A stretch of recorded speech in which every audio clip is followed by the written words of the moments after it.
Eu vou contar aqui a história do Vampeta, tá? Do Vamp! O Vampeta. Beijo, Vamp! O Vampeta. Velho Vamp, eu amo ele de paixão, esse Quem homem, não gosta do adoro Vamp, ele. né? Adoro o Vamp. Vamp é sensacional. Cara, Vamp, já fizemos uma vez um trabalho... A gente já fez um negócio de caridade para a Fundação Cruz Verde com um mundo de jogador de futebol lá, que nós fomos servir pizza num lugar. Vamp é engraçado demais, cara. Ele é muito... Eu adoro ele. Mas você adoro. sabe o que tá acontecendo com ele, né? Não. As filhas dele até hoje recebem pensão. Mas que idade 21 e 23 anos. Uma, inclusive, ficou brava porque ele falou, pô, uma já mora com o namorado, né? Saiu de casa, já mora com o namorado. Dá pra caramba. O Vamp é desse, de falar desse jeito. E ele tá lá pagando pensão. Sou eu que tô pagando pro malandro E aí, lá. o que você acha? Olha, eu tenho muita dificuldade com esses assuntos, porque assim, por circunstâncias que não foram a minha escolha, mas foram tragédias familiares, com 18 anos eu virei arrimo de família.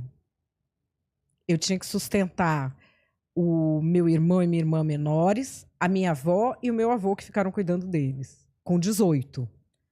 E eu já era repórter, já era jornalista, eu também no começo dava aula de inglês também. Eu trabalhava, com 17 anos eu comecei a trabalhar como jornalista, e eu também dava aula de inglês todos os dias, e no sábado, das 7 da manhã às 7 da noite, para inteirar um orçamento que eu precisava. Não foi por minha escolha. Não havia o que fazer. E durante muito tempo eu assumi isso. Então, assim, eu não consigo compreender uma pessoa que tem saúde, 2 braços e 2 pernas, criar essa relação que eu vejo de dependência, que eu acho cruel, porque uma coisa assim, a pessoa quer te dar uma coisa porque ela te dá com carinho. Você tem um filho e você vê que seu filho tá lá lutando, você fala, pô, vou dar aqui um extra para ele ter um mês mais folgado. Vou pagar tal coisa para ele. Vou dar, sei lá, um título de um clube, um ano para o meu filho. Mas isso tem que ser reconhecido por quem recebe como um presente que foi dado. Acontece que aquele presente vira uma obrigação. E a pessoa que recebe não demonstra o mínimo de gratidão e não encara aquilo como um presente. Parece que é uma obrigação do outro ficar sustentando um ser humano adulto vacinado que não tem problema de saúde.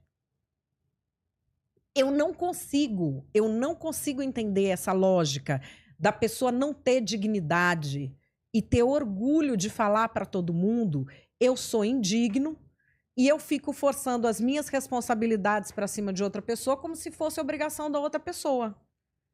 Isso você tem de tudo que faz isso, né? De tudo, tô falando de relação familiar, tem homem, tem mulher, tem filho, tem ex-mulher, tem não sei o quê, que acha que a realização pessoal dele passa por uma obrigação do outro dar. Ninguém tem obrigação com nada. Uhum. Ninguém tem. E mesmo assim, olha, eu acho que moralmente e até legalmente, os pais têm diversas obrigações com os filhos.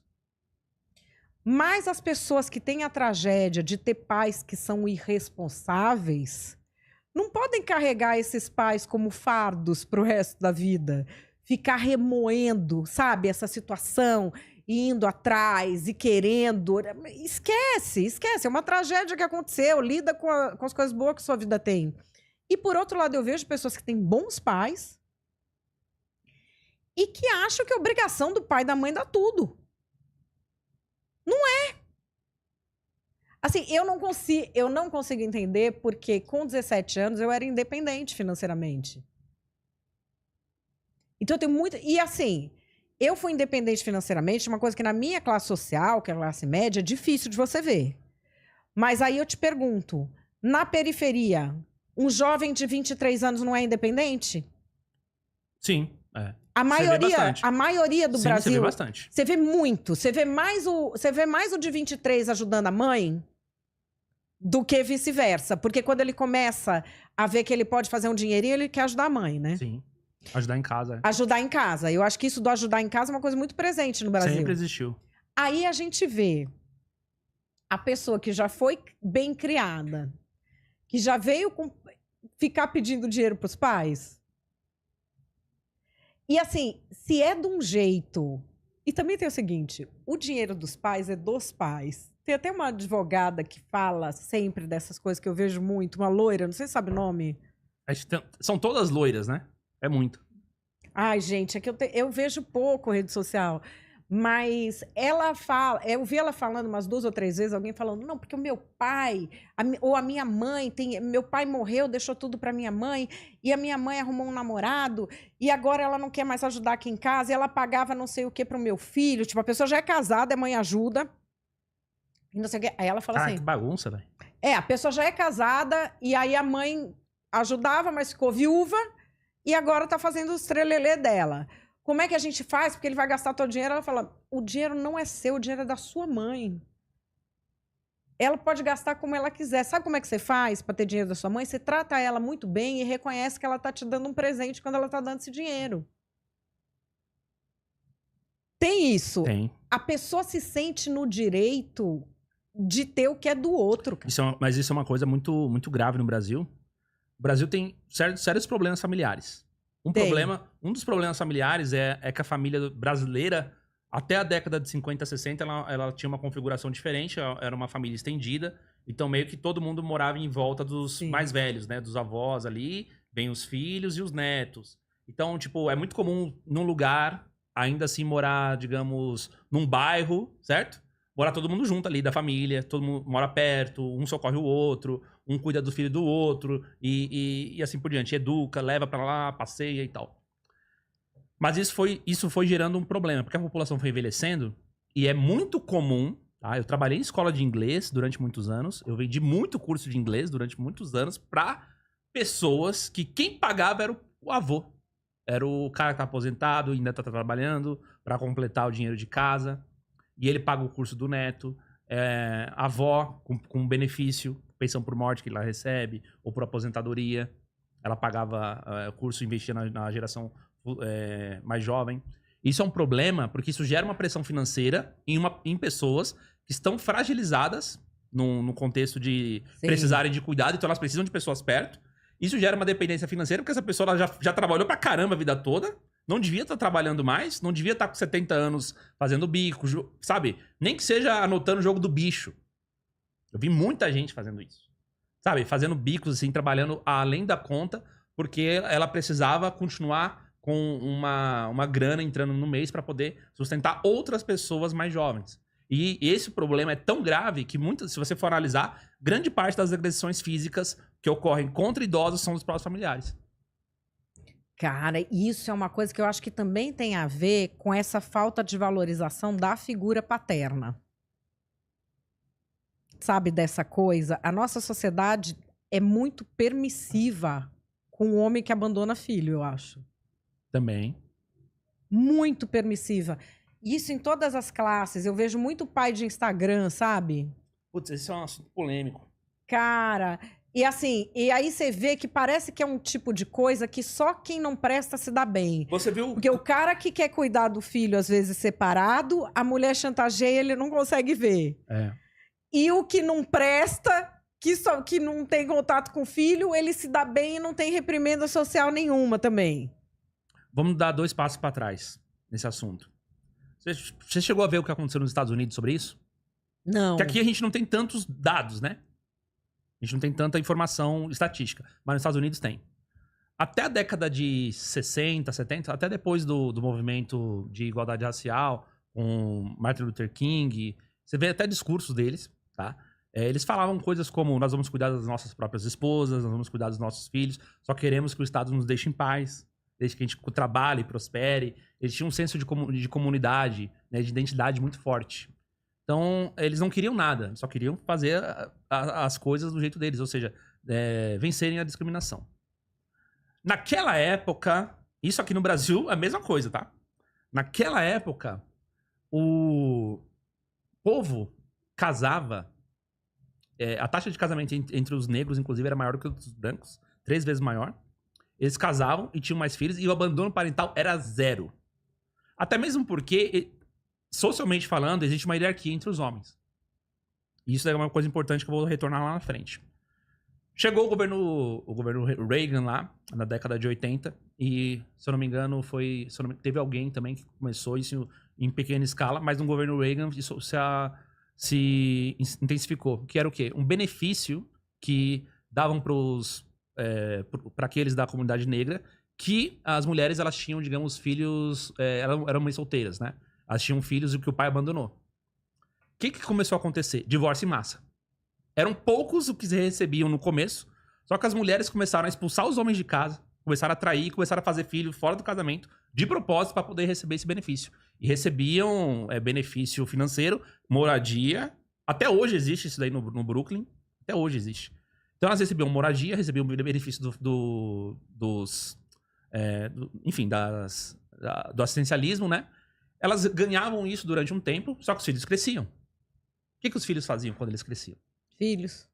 Exatamente. Só que pior, quando eles estavam na juventude, eles não têm pai, certo? E o pai não tá educando, o pai não tá vigiando o que esse filho faz. Começou a entrar pro crime. E pior ainda, depois de um tempo, eles falaram, não, tudo bem, você quer receber o benefício, mas se você é saudável, você tem idade, você vai trabalhar. Se você não tá impossibilitado, você vai trabalhar. O que a pessoa fazia? A pessoa ia trabalhar, a mulher ia trabalhar, agora o cara que não tinha mais pai, também não tinha mais mãe. Então, todo esse movimento de gangues, da cultura thug dos Estados Unidos, que depois vai desembocar no hip hop, no rap americano, que era muito violento, que era de gangue, etc., tudo tem a ver com a crise familiar. E isso foi projetado e produzido pelo Estado americano. No Brasil era a mesma coisa. Sabe por que começou a desembocar várias estatísticas sobre violência contra a mulher? Por que tinha muito homem batendo em mulher, abandonando filho? Porque não tinha mais um pai que falava assim, não, você vai fazer tal coisa, eu tô te obrigando isso. Mas não obrigação no sentido de obrigar a casar, não é isso que eu tô falando, mas ele não tinha mais ninguém que fizesse algo que tivesse alguém acima dele mandando fazer algo. Por exemplo, se você tá discutindo com seu marido, e esse seu marido bate em você, tem alguém pra ir atrás desse cara? Tem alguém pra gente proteger disso? E aí alguém poder chegar nesse cara e falar, se você encostar a mão na minha filha, eu acabo com você? Não tem. Porque não tem mais essa figura masculina mais velha. Essa hierarquia masculina regulava o comportamento dos homens de um modo geral. E aí, quando esses homens... E das mulheres também, porque quando a mulher quer ser injusta com o cara, às vezes é o próprio pai dela que vai lá e fala, não, aqui não. Também. Mas regula, mas muito... ele para o cara Isso. o cara não vai desafiar o sogro. Não vai. Existia esse negócio de você regular o comportamento desde coisas mais básicas. Dou um exemplo pra não ficar tão extremo. Você não vai sair até tarde, você tem tal hora pra chegar em casa. Mas quem tá te pedindo, quem tá te obrigando a levar a filha do cara na casa dele? É ele. Sem essa figura masculina, a mãe não tem tanto poder, entendeu? De fazer alguma coisa, porque se acontecer alguma coisa, ela não vai descer a mão na cara de um maluco de 25 anos, entendeu? Ela não vai brigar com um cara, com um homem que é fisicamente mais forte que ela. Então, essa questão da hierarquia familiar, ela regulava o comportamento das mulheres, porque, tipo, não tinha tanta mulher saindo por aí, ficando bêbada com gente desconhecida, entendeu? E entrando em lugares sem a família saber. Então, meu pai me pediu isso, meu pai tá me vigiando de alguma forma. Eu tenho que voltar pra casa, eu tenho que fazer tal coisa, não posso ir em tal lugar. Existia esse controle e por isso também a família era mais segura. Sim. E aí começou a desembocar estatística de violência doméstica, começou a explodir. Por quê? Porque aí essa molecada que cresceu, viciada em álcool, drogas, não é violenta? Um homem que bebe, que fuma, não é um cara violento, não é potencialmente 1000 vezes mais violento. E aí esse cara começou a entrar pro crime, esse cara começou a desembocar, e hoje 50% dos crimes americanos são registrados por uma pequena parcela de negros.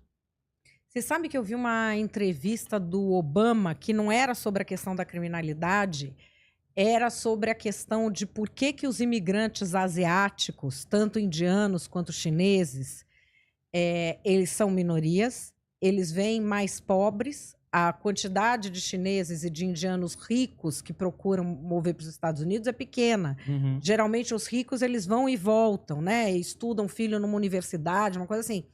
Mas aquela massa de imigrantes, por que eles chegam lá pobres e eles hoje performam melhor do que homens brancos?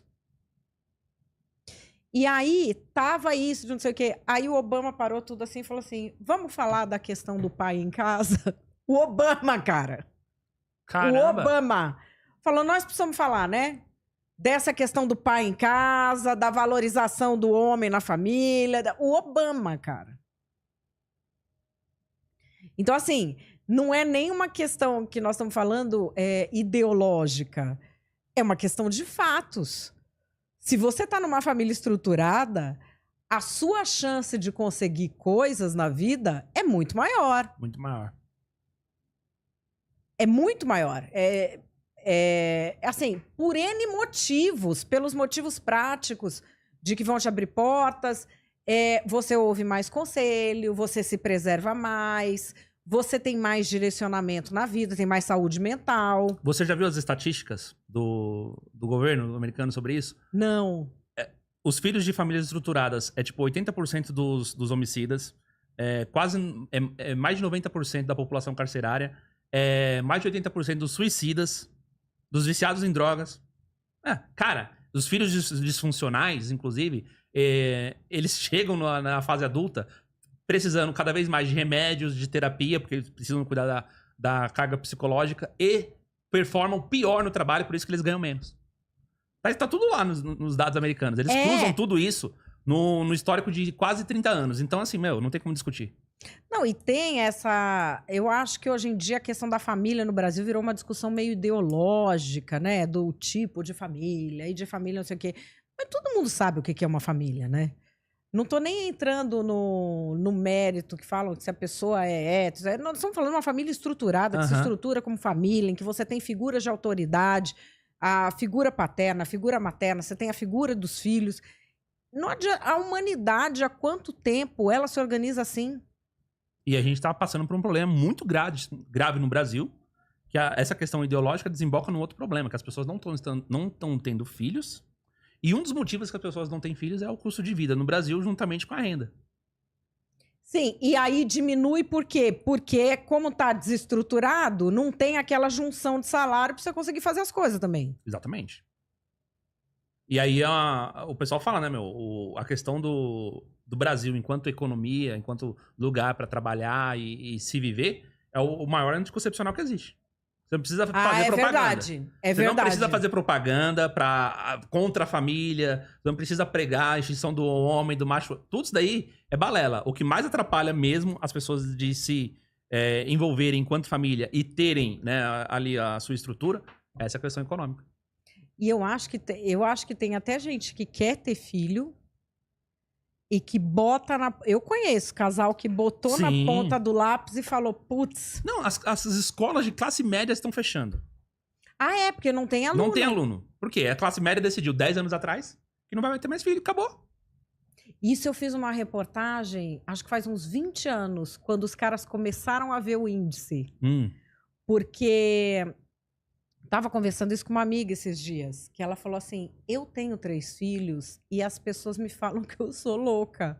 São 3 só que ela tem, cara. Há 20 anos atrás? Não, hoje. Não, eu pensei que a reportagem era... Não, essa minha amiga tava me falando. E aí eu lembrei que uns 20 anos atrás, fui fazer uma reportagem, que os caras falaram, olha, que tinha os planos de desconto antes de escola particular. Então, com 2 filhos, dava 10% para cada. Com 3 filhos, dava não sei quanto. Com 4 filhos, dava não sei quanto. Com 5 filhos, dava não sei quanto. E eles começaram a ver que aqueles de 5 já tinham sumido. Os de 4 eram pouquíssimos. Os de 3 estavam reduzindo. E estava crescendo o de 1. Então, eles já estavam começando a perceber... Em números totais, ainda não afetava. Mas eles já estavam começando a perceber que tinha uma mudança. Até porque, assim, em números totais ainda não afetava, para explicar a matemática. Porque a gente teve uma expansão da escola particular no Brasil. Teve. E que chegou a outras classes sociais. Então, ia entrando mais gente. Como foi entrando mais gente, demorou para perceber essa diferença em número. Mas agora chegou. Chegou, não tem jeito. E aquilo, né? Como que o casal vai ter um filho hoje se não consegue sustentar um estilo de vida básico ali? A pessoa pensa 5 vezes antes de ter um filho. E se tem, às vezes é o cachorro, é o gato, né? Que vira aquela coisa que aí a pessoa tem o desejo de ser mãe, de ser pai, mas vira pai de pet. Vira pai de pet. Lá no meu prédio só tem pai de pet. Não tem uma criança no meu prédio. De verdade. Jura? Tanto que não tem nem espaço kids lá. Tô te falando. Jura? Não tem? Eu moro aqui do lado. Ah, aqui não tem gente com filho mesmo. Não tem. É incrível. Lá eu mudei recentemente. Lá em Guarulhos, onde eu morava, tinha criança. Não, Guarulhos tem criança. Eu moro em Cotia. Hum, Cotia tem criança pra dar com pau. tem. Mas também não tem lacração lá, não. É, cara, eu acho que... Guarulhos Acho também. que é mais a bolha daqui de São eu Paulo acho mesmo, eu acho que é dessa região aqui. Como é que é? Augusta, Não, lá no Paulista e lá no meu Jardim. prédio tem uma galera meio Tem. LGTV, como a gente fala, né? Tem Tem, essa né? galera, tem. E tem o Todes. Tem muito, tem muito. Tem muito Todes. Mas Tem Todes é uma e coisa... pai de pet. Cara. Não, o que me falou outro dia que foi no batizado? Não, vamos no batizado, não. Vamos no aniversário do filho da minha amiga. E era um pet. Era um cachorro? Era um cachorro. Cara, a pessoa me contando que, tipo, elas iam sair, ela falou, mas vamos passar primeiro no aniversário do filho da minha amiga? Ela achou que era um aniversário de criança, comprou uma lembrancinha assim, chega lá, era um cachorro. A outra... Eu adoro meu cachorro, gente, mas assim, não dá não. Não, mas não dá, não gente. dá. Olha, eu tenho 3 cachorros e um gato. E eu tenho até uma cachorra daquelas de madame pequenininha que ela vive atrás de mim. Sei. É aquelas cachorras que a gente tem que comprar no período que a gente tá ou solteiro, ou separado, ou viúva. Porque homem nenhum deixa comprar aquelas peste. Sabe aquelas pequenininhas? Sei. Eu tenho uma daquela. Adoro de paixão. Mas, gente, não é filho, né? Não tem como comparar. Um animal é um animal, é uma criatura de Deus. Eu amo de paixão. Quando eu já perdi cachorro, que eu vou te confessar, isso eu entendo. Eu já chorei por cachorro meu mais do que eu chorei por alguns parentes. Sei. Verdade. Porque o laço é mais forte. Claro. Mas não se confunde com uma pessoa, correto? Correto. Mas é isso aí. Como eu falei, lá no meu prédio só tem pai de pet. E, inclusive, tem um cara lá, um barbudinho, que ele anda com 3 cachorros. Cachorro bonito, velho. Só É? cachorro de raça top, assim. Bonitos, pelo brilhoso. Mas o cara tem 3 cachorros, velho. Como é que o cara vive Mas num é negócio de... apartamento? É, no apartamento. Como é que... Deve ser menos de 50 metros. Porque tem diferença lá, né? Mas alguns são mais de 50, outros são menos de 50. Mas como é que o cara vive em 50 metros quadrados com 3 cachorros daquele tamanho, velho? Grande? Cachorro. Tipo, um é o Golden Retriever. Pô, nossa, que é o eu outro? quase derrubei. O Golden tem 80 quilos, gente. Mano, como é que o cara consegue, velho? 3 cachorros o cara tem. Aí você chega no espaço pet lá. Aí tem as mulheres que andam com uns pequenininhos. Tem até dálmata. Sabe Leva o uns que me cachorros bonitos diverte muito? Cara, olha, Senhor, me perdoa. Homem andando com cachorro pequenininho pra mulher. O homem, quando a mulher dele compra um Lulu da Pomerânia, eles sempre falam pra gente, eu tenho um Spitz alemão. Porque na esperança que você pense que ele tem tipo um Rottweiler. Meu Deus. E aí você vê ele andando com aquele cachorro todo... Quando eles saem pra passear, a cara de humilhação do homem, quando ele sai, principalmente se ele encontra tipo um cara com um Rottweiler, um Pitbull, você vê a masculinidade dele assim, derrete pela cara. Eu me divirto. Como é que a mulher consegue ter tesão pra um cara desse? Não sei. Não sei. Ou ela é meio sádica, ela gosta de ver o cara sofrer. Ou o cara fez alguma coisa que não devia. Ah, entendi. O Se o castigo. eu acho que esse castigo, é bom, cara. Esse castigo é bom. Tem um castigo. O cara andar com um pudolzinho, um Lulu da Pomerânia. Eu acho que quando o cara pisa na bola, esse é um castigo bom, eu acho. Mandar ele num dog park com o cachorro pequenininho. Principalmente se for cachorra. Manda pôr lacinho. Põe lacinho. Põe tudo e faz ele ao dog park. Isso aí eu acho uma punição adequada pra homem. Meu Deus. O cara não vai fazer de novo o que ele fez. Não fez. Ele não vai fazer mais. Não vai, Não não tem vai. Não vai. Não tem como. Não. Isso aí, olha, gente, é pedagogia, né? Humilhação total. Velho. Você sabia que existe curso superior reconhecido pelo MEC em apenas 3 meses? Sim, existe, pessoal. De acordo com a Lei de Diretrizes e Bases de Educação 9394/96 e de acordo com o MEC.